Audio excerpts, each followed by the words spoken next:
não é politicamente correto usar o termo troca de regime, mas se o atual regime iraniano não é capaz de fazer o Irã grande de novo, então por que o regime não deveria ser alterado? E aí ele utilizou a sigla, né, MIGA, Make Iran Great Again. O regime iraniano é uma ditadura e, como todas, oprime sua população. Eu torço para que todas essas ditaduras caiam. Daniel, quero te perguntar, você que está em Israel, você que é jornalista, a pergunta de $1 milhão. A intenção com a entrada dos Estados Unidos na guerra é derrubar o regime iraniano dos ayatollahs? Se me permite, antes de eu responder isso, responder o que a Carol falou sobre o Lula, eu também quero dar um tapinha na... Por favor. Assim, eu só tenho 2 palavras para definir ele: hipocrisia e nojo. Para não ir para piores, eu vou deixar nessas, tá? Para não baixar mais, tá? O nível. Mas assim, eu não lembro do Lula reclamar muito. O Hamas invadiu e rompeu a soberania de Israel, né? Eu não lembro quando o Hezbollah, que ninguém chamou nessa guerra, começou a disparar mísseis no norte e rompeu a soberania de Israel. Aí o Lula não estava preocupado. Como eu não vejo ele muito preocupado com a soberania da Ucrânia. Nunca vi ele falar muito sobre a soberania da Ucrânia, para não dizer de Taiwan com a China, né? A soberania dele é seletiva, né? Ele escolhe para qual soberania que interessa para ele. Do mesmo jeito que durante 17 anos, enquanto Israel estava levando mísseis na cabeça, crianças sendo mortas, etc., ele não se lembrou. Ele nunca se lembrou de falar alguma coisa. A soberania dele é bem sofisticado, o termo de soberania dele, né? Mas respondendo sua pergunta sobre os Estados Unidos. Os Estados Unidos entraram nessa guerra e você tem que entender a cabeça do Trump. Eu vou te dizer uma coisa, o Trump é uma pessoa que ele sabe muito bem o que ele quer e o que ele está fazendo.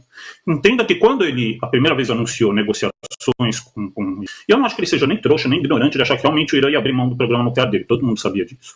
Mas ele precisava mostrar para o mundo que ele está indo pelo caminho diplomático, que uma chance pelo caminho diplomático. Está aqui. Mas eu acho que ele já sabia desde o começo, como qualquer um sabia, que o Irã não ia... O Irã, há 46 anos, se baseia nesse programa nuclear, é a base do sonho deles. É a base dele que, na verdade, não é um problema só de Israel.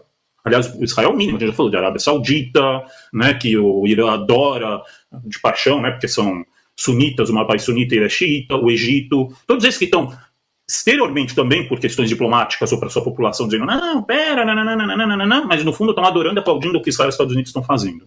Mas não só isso, os mísseis balísticos que o Irã está desenvolvendo têm capacidade de distância para chegar na Europa, ele já está desenvolvendo mísseis para chegar nos Estados Unidos. Então aí você soma, arma nuclear, para que ele quer míssil de 5.000 quilômetros de alcance? Para quê? E por que eles querem entregar para o Iêmen esses mísseis que de lá chegam ainda mais longe? Para quê? Para que será que o Irã queria isso? Então, vamos ser sinceros. O Trump sabia. E o Trump sabe o que passa tudo no Irã. Ele sabe o regime ditatorial, ele sabe tudo o que acontece lá, ele sabe o que a população sofre. Só que eu acho, e aí eu concordo com ele, que você não pode chegar e prometer mais e fazer menos. É preferível prometer menos e fazer mais. Primeiro jogou. Olha, você tem 60 dias para o Irã entrar numa negociação comigo e resolver esse problema, senão eu só posso garantir uma coisa: o Irã não vai ter arma nuclear. No 61º dia foi o ataque de Israel. E ele até tweetou, ele até colocou lá. Eu dei 60 dias, olha, eu avisei. Os persas não entenderam a cabeça ocidental, e muito menos a cabeça do Trump. Quando ele falou 60 dias, é 60 dias. Eles acharam, os iranianos, como eles estão acostumados a ganhar tempo a longo prazo, que não, esses 60 dias do Trump vai ser 5 anos. Mas ele já deixa os tips. Agora, se vocês não quiserem negociar, a gente não pode permitir que um regime teocrático continue no poder, assassinando sua própria população e fazendo o que faz. E mais ainda... Além do Trump ter esse objetivo, quem tem esse objetivo é Israel. Israel abertamente está declarando, nós queremos chacoalhar o regime. Hoje Israel atacou pontos cruciais do regime, pontos cruciais, inclusive a prisão de prisioneiros políticos, que não afeta Israel. O recado de Israel é: a gente está com vocês. A gente está com a sua população, está com vocês. Daniel, deixa eu te fazer uma pergunta. Eu acabei de ver uma notícia aqui. Israel atacou novamente Fordo, é isso? Atacou a entrada de Fordo, e é essencial para entender uma coisa. Não atacou Fordo, atacou a entrada. Por quê? Porque existe uma dúvida se o material, o urânio enriquecido, chegou a ser retirado de lá ou não. Como disse o jornalista Mitsegal aqui de Israel, um dos mais famosos aqui de Israel, tem 2 hipóteses.